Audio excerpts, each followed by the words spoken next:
විද්‍යාව කොච්චර දියුණු වුණත් තාක්ෂණය කොච්චර ඉහළට ගියත් මේ ලෝකයේ තවමත් විසඳන්න බැරි වුණු අභිරහස් දේවල් ඕන තරම් තියෙනවා කියලා ඔයාලා දන්නවද?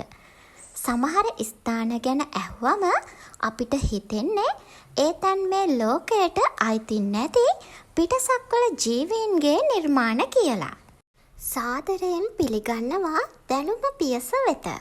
අද අපි කතා කරන්නේ ලෝකයෙන් සදහටම සැඟවුණු විද්‍යාඥයන්ටවත් අදටත් උත්තර නැති පුදුම හිතෙන අභිරහස් ස්ථාන 5ක් ගැන. වීඩියෝ එකට යන්න කලින් channel එක subscribe කරන්නත් අමතක කරන්න එපා. මේ නම ඇහුවත් බොහෝ දෙනෙක් බය වෙනවා. අට්ලාන්ටික් සාගරයේ තියෙන මේ කලාපය හරහා ගිය නැව් සහ ගුවන් යානා දහස් ගණනක් කිසිම සලකුණක් නැතුව අතුරුදහන් වෙලා තියෙනවා. සමහරු කියන්නේ මෙතන පිටසක්වල ජීවීන්ගේ ద్వාරයක් තියෙනවා කියලා.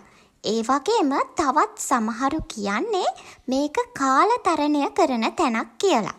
නමුත් ඇත්තම හේතුව අදටත් අභිරහසක්. පේරුහි නස්කා රේඛා කාන්තාර පොළවේ කිලෝමීටර් ගණනාවක් පුරා ඇඳලා තියෙන මේ දැවැන්ත රූප බලන්න පුළුවන් වෙන්නේ අහසේ ඉඳන් විතරයි. වසර දහස් ගණනකට කලින් කිසිම ගුවන් තාක්ෂණයක් නැති කාලෙක මේ තරම් නිවැරදිව මේ රූප ඇන්දේ කවුද? සමහර රූපවලින් පෙන්눔 කරන්නේ පිටසක්වල ජීවීන්වද?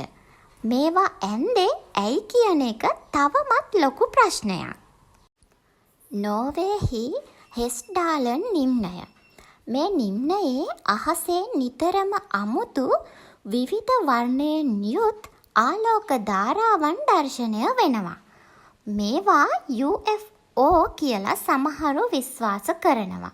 හඳුනා නොගත් පියාසර වස්තුන් කියලා. විද්‍යාඥයන් පරීක්ෂණ රාශියක් කළත් මේ ආලෝක ඇති වෙන්නේ කොහොමද? ඒවට ශක්තිය ලැබෙන්නේ කොහෙන්ද කියලා තවමත් හරියටම හොයාගෙන නැහැ. පැස්කු දූපතේ මෝයි ප්‍රතිමා. පැසිෆික් සාගරයේ තියෙන මේ හුදකලා දූපතේ ගල් වලින් නෙළුණු දැවැන්ත මිනිස් රූප සිය ගණනක් තියෙනවා. ටොන් ගණනක් බර මේ යෝධ ප්‍රතිමා කිසිම නවීන උපකරණයක් නැති කාලෙක කිලෝමීටර් ගණනාවක් ඈතට ප්‍රවාහනය කළේ කොහොමද?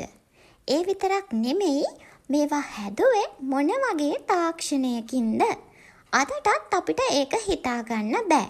ඒකත් අද වෙනකම්ම විසඳුනේ නැති අභිරහසක්.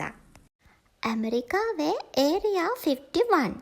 මේක ලෝකයේ තියෙන අතිශය රහස්‍යගතම හමුදා කඳවුරක්. මේ කඳවුර ඇතුලේ මොනවා වෙනවද කියලා කාටවත් දැනගන්න ලැබෙන්නේ නැහැ. බොහෝ දෙනෙක් විශ්වාස කරන්නේ මෙතන අල්ලාගත් පිටසක්වල ජීවීන් සහ ඔවුන්ගේ යානා ගැන පරීක්ෂණ පවත්වනවා කියලා. ඒ වගේම ඇමරිකානු රජය මේ ගැන කිසිම දෙයක් හෙළි කරන්නේ නැහැ. ඒරියා 51 තවමත් ලෝකයේ ලොකුම කුතුහලය දනවන ස්ථානයක්. වීඩියෝ එක බලපු ඔයාලට ස්තුතියි.